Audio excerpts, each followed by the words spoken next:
Okay, so you're interested in the background part of an abstract.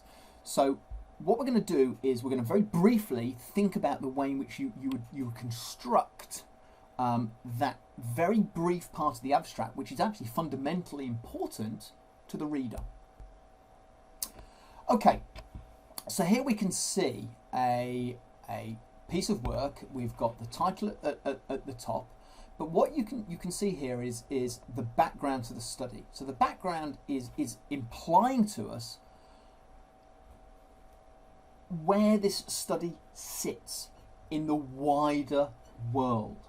Now, it doesn't mean that we go really broad, but it does mean that we have to set the scene. Now, you're going to do a lot of scene setting in the introduction.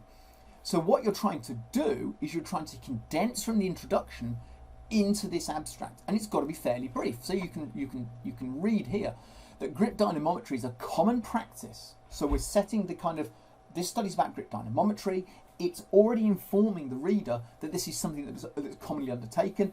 Where? Well, in the assessment of strength. But can you see how quickly it gets to the point? It's saying it's a common practice, but little is known about the reliability and the familiarization of this as a measure. So in other words, it's not telling you what the study's about, but it's set very quickly. This is kind of the where this technique, this procedure sits, and why we may be interested in this.